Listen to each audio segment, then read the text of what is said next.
not yet broken, names unspoken, bonds unshaken. Sensible Hysteria. Book 1, Caper la Verte. Intermission. Paths in the water. Paths in the forest. The world is full of choices, dear listeners. Some are small, the kind that barely register in the mind. What road to walk, what drink to order, what words to leave unspoken. But others, oh others, they carve the very bones of a man's destiny. Some choices save you, others damn you so thoroughly that death would be a kindness. Brand and Ang, together for so long, have reached such a choice. Two paths stretch before them, winding away from the same moment, the same blood, the same horror. And yet, where one path will lead to something better, a future shaped by hardship but rewarded with purpose, the other will descend into something far worse than suffering. But which man will take which path? You see, fate does not choose. It does not whisper warnings or lay signposts along the road. It is silent, indifferent, a cruel observer watching to see who stumbles, who rises, and who is swallowed whole by the weight of their own choices. Brand and Ang may believe themselves free to shape their own futures, but I wonder, has the road already been paved for them?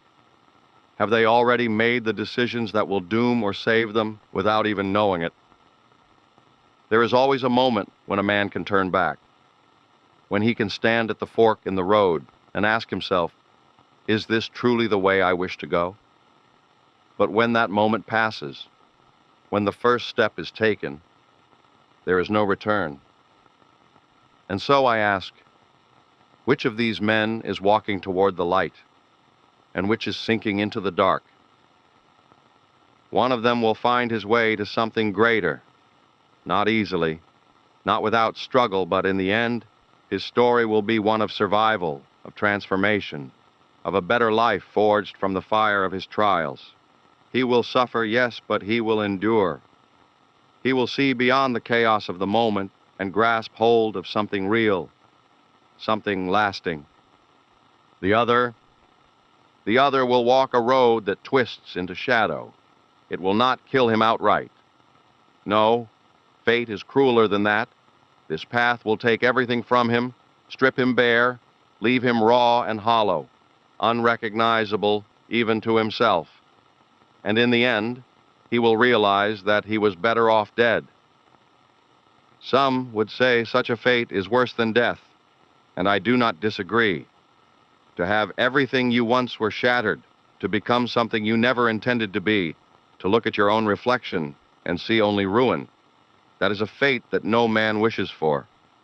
And yet, one of them will find himself there. Which one?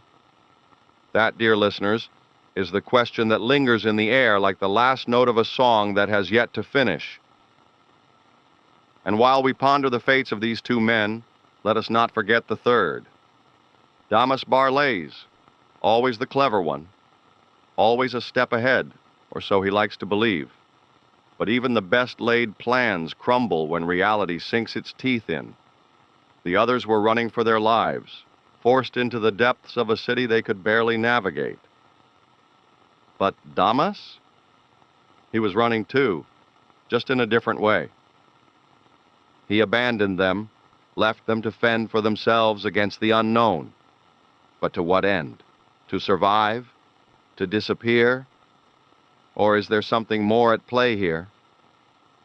What is his path, I wonder? Is he escaping into the night, slipping through the cracks of Ulduvai's underbelly? Or is he merely setting the board for the next move in a game that only he knows the rules to? A man like Damas does not simply run without reason. No, he is a man of calculations, of controlled chaos. But even the sharpest minds can misstep. Even the best gamblers can play a bad hand. So now I ask, has Damas already lost? Or is he about to make the move that will turn the tide in his favor? Will he escape? Or is his fate already sealed? As the night presses on, I cannot help but think of the docks of the First Corps, those still waters where men step onto ships and leave behind everything they once knew, where choices are made in quiet finality, where some board and never return. Perhaps as I speak, Damas stands at such a dock, staring out over the motionless tide, wondering if this will be his salvation or his grave. Perhaps Brand and Ang, in another moment, will find themselves there as well, faced with the same choice: stay and fight for the city that has swallowed them whole, or vanish beyond the horizon, becoming nothing but ghosts of the past. The parks stretch beyond the docks, their winding paths leading to different worlds: the respite, for those who seek comfort; the forest, for those who wish to be lost; and the botanical, a controlled wilderness that mirrors the illusion of control the Shori once believed they held. Each road a reflection of a different future, each step forward a choice. So, I ask you, dear listeners, who among them will choose the right path? Will one of them find the respite, a place of peace where they might put down the weight of their past? Will one of them disappear into the forest, running without end, seeking a solace that may never come? Or will one of them enter the botanical, walking into a future that promises control, but only delivers carefully curated chaos? And what of Damas? Does his road lead him to safety, or is he simply delaying the inevitable? Tonight, dear listeners, I leave you with this. Every man believes he is free to choose his own path. Every man thinks he can outmaneuver fate, but time has a way of proving us all wrong. Brand and Ang have made their choices, whether they know it yet or not, and the roads they now walk will shape the rest of their lives, one toward something better, and one toward something far worse than death. And as for Damas, well, we shall see if he is as clever as he thinks he is. Keep listening, because some roads only lead forward, and the point of no return has long since passed. Chapter 18. The Weight of Ashes. The Broken Wing had always been a haven for the desperate, the damned, and the dangerous. A bar for the forgotten and the forsaken, tucked into the bones of the Reach, where deals were whispered over whiskey and trust was as rare as gold. It was a place that had seen blood spill across its floors, where every dent in the wood, every crack in the bar, every burn mark on the tables told a story of someone who lost, someone who fought, someone who walked away, or didn't. And tonight, it was about to change hands. At a corner table, Grom sat across from a young man. The boy was no older than 18, thin, wiry, his frame hidden beneath layers of patched and worn clothing. The flickering glow of the low-burning lanterns cast deep shadows across his scarred face, the burns twisting the flesh into something uneven and raw. But it wasn't his scars that unsettled Grom. It was the way he stared past him, eyes distant, unfocused, like he was listening to something no one else could hear, like he was waiting for something only he could see. Grom held out the scarf, the dark fabric shifting almost unnaturally in the dim light. The illusion woven into it would do more than just hide his scars. It would erase them. The boy's gaze flicked to the scarf for a moment before his thin fingers curled around the fabric. Grom exhaled. You should lay low for a while. A long pause. Then, the boy stood, wrapping the scarf around his shoulders. As the magic took hold, the burns vanished. The flesh smoothed, untouched, as if his injuries had never been there. He didn't look at Grom, didn't meet his eyes. He simply turned toward the door, murmuring a quiet, distant, "Thank you." Then he walked away, and as he stepped past the threshold, the doors burst open. Ang's entrance was like a gunshot. The doors slammed against the walls as he strode in, his coat still torn, stained with blood and filth, his posture wound tight as a bowstring. The conversations around the bar died instantly. Every pair of eyes flicked toward the bruised and battered fighter standing in the doorway, but no one spoke. Because Ang wasn't here to drink. He wasn't here to talk. And he sure as hell wasn't here to be ignored. His gaze locked onto Grom, and he closed the distance in seconds. Where the hell is Damas? The boy, halfway out the door, Worf flinched, hesitated for a fraction of a second, then disappeared into the street. But Ang didn't care. He was already in Grom's face, fists slamming against the table, rattling the empty glasses. Where the hell is Damas? Grom sighed, rubbing the bridge of his nose. Ankh, take a breath. Ang's nostrils flared. Don't tell me to... Grom gestured toward an empty glass, reaching for the bottle. Sit. Have a drink. Ong took the glass and threw it against the wall. The glass shattered, shards raining to the floor. The bar stayed quiet. The kind of quiet that meant everyone was listening, but no one wanted to be involved. Grom exhaled, shaking his head. Damn shame. That was good whiskey. Ong leaned in, voice low, rough with exhaustion, fury, and something darker. I am done being lied to. Tell me where he is.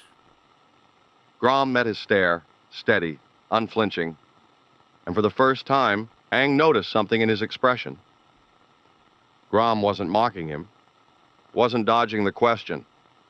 He just looked tired. Then he spoke. Damas is gone. Ang stiffened. Grom leaned back, crossing his arms. And you're the boss now. Ang let out a sharp bark of laughter, shaking his head. You expect me to believe that? Damas left his whole operation to me. That's a load of...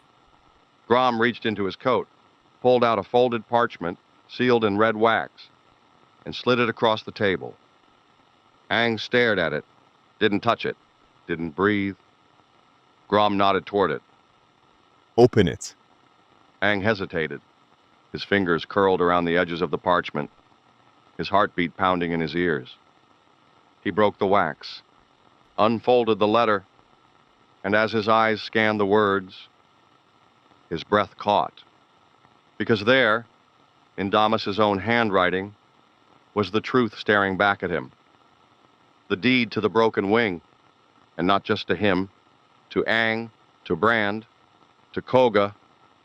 Koga, who was dead. Koga, who wasn't here to claim his share. Ang felt something tighten in his chest, something that had nothing to do with anger or exhaustion or pain. He clenched his jaw so hard it ached.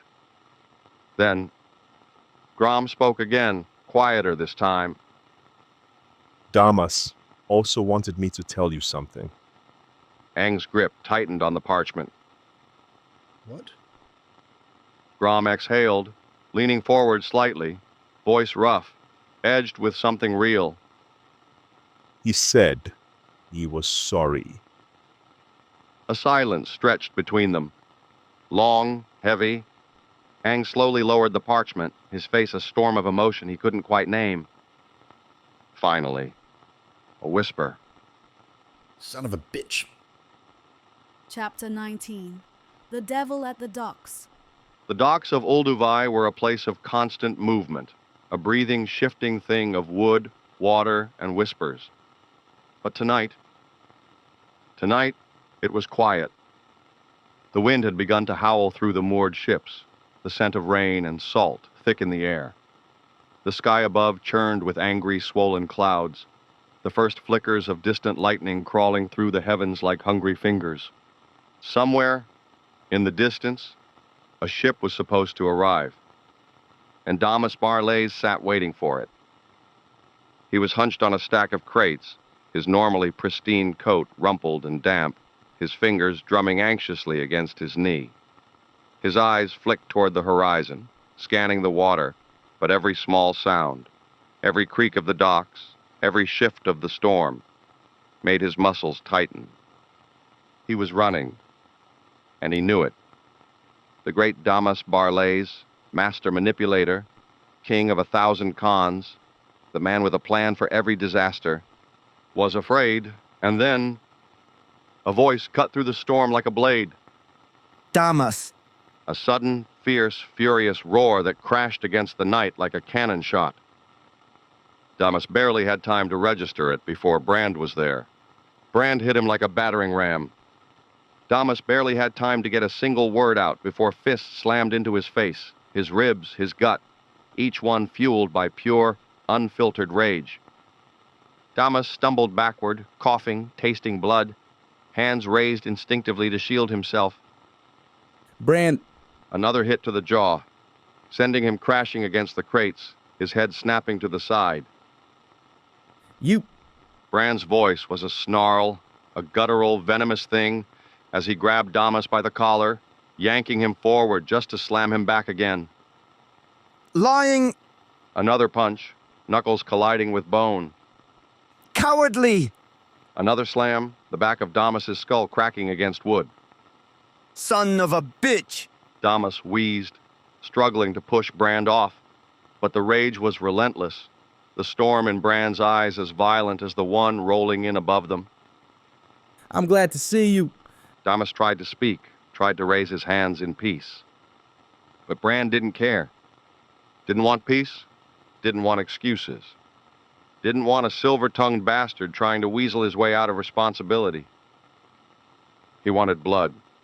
His fists kept swinging, his knuckles already raw, anger twisting into grief, grief twisting into violence. Damas had left them, had left Koga, had let him die. And now he wanted to run away? Not a chance. Damas, desperate now, suddenly threw out his hand, his lips murmuring something soft, quick, ancient. Magic. Brand's fury didn't fade, but suddenly his body betrayed him. His breathing slowed, his muscles untensed, his rage still there, still boiling inside him.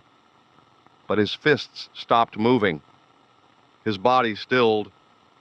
His mind burned with fury, but the spell wrapped around him like a suffocating embrace.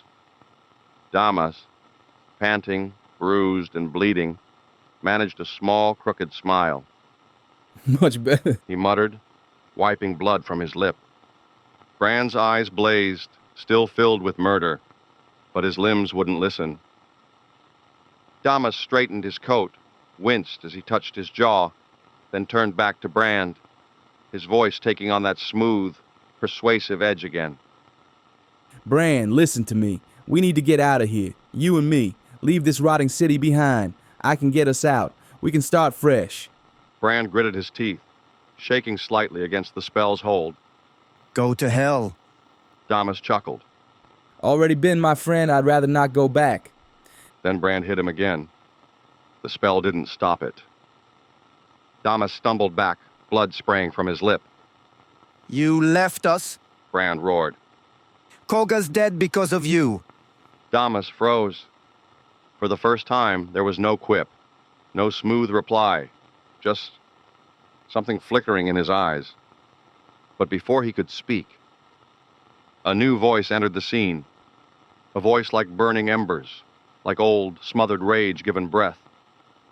Liar! Both men turned sharply, and the storm itself seemed to hold its breath. At the edge of the dock, standing amid the swirling mist and flickering lamplight, was something that should not have been. A man, if he could still be called that, wreathed in smoke and embers, his presence warping the very air around him. His frame was thin but unyielding, his movements slow but purposeful, his very existence humming with an unnatural heat. His clothes were ruined, ancient rags that barely clung to his frame, their fibers burned and eaten away by time and flame. His skin bore the marks of suffering, of years lost to something cruel, something vile, the flesh cracked in places where the heat still burned from within.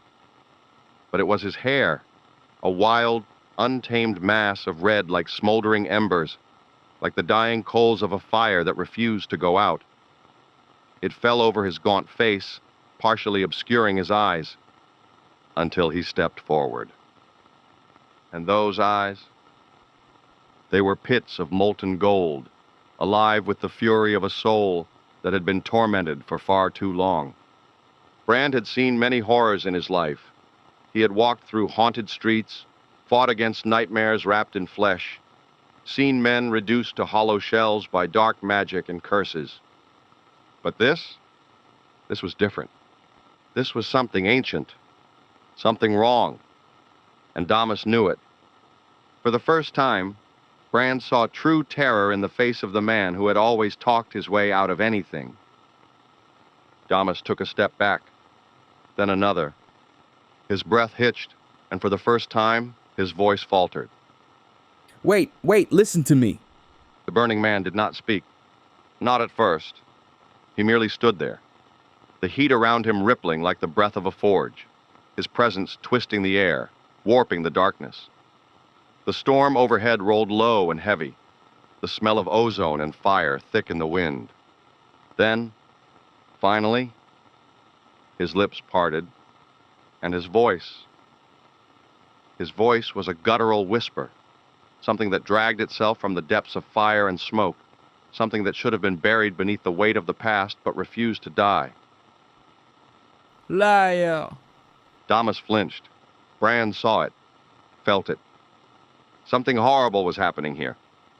And Damas, for all his silver-tongued tricks, for all his scheming and cunning, knew he was about to pay. Still he tried, because that was what Damas did.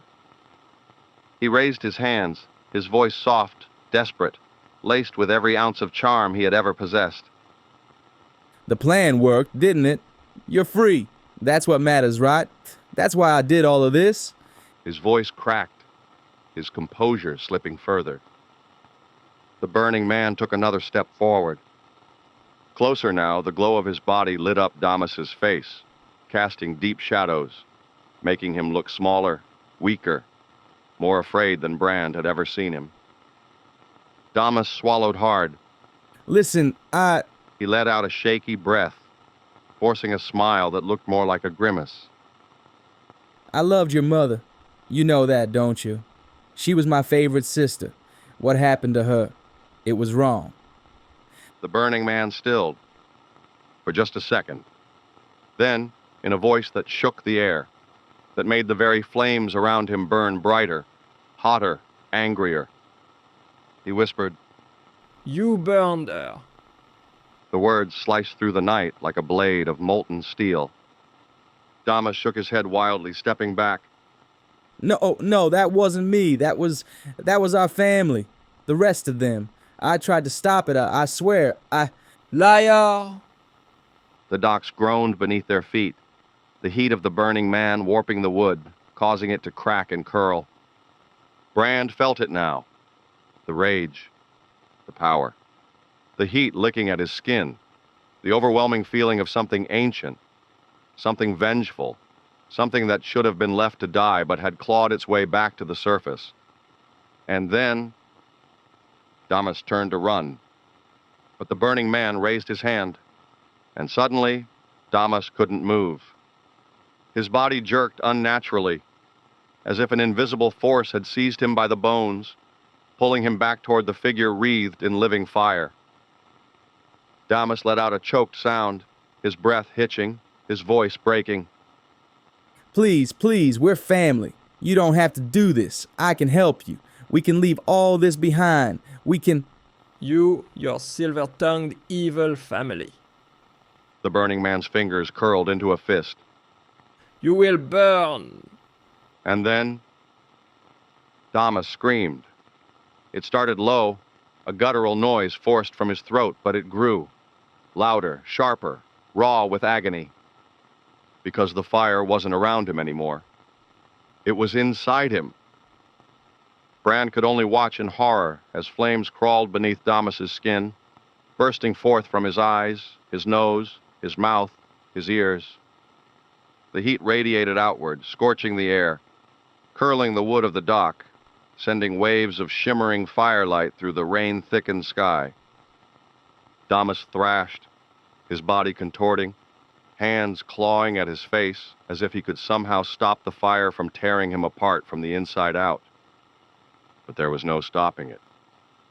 He staggered back, then forward, then fell to his knees, still screaming, still burning, his body twisting as the fire consumed every inch of him. Bran stumbled backward, the heat unbearable, his heart hammering in his chest. And then, before he could react, Damas threw him aside. Bran's body hit the wet stone hard, his head colliding against a rusted bollard with a sickening crack. His vision blurred. His limbs felt heavy. The last thing he saw was Damas collapsing to the dock, his body still aflame, the last of his screams lost in the roar of the storm above, and the burning man standing over him, his smoldering golden eyes turning toward Bran. Before the world went dark,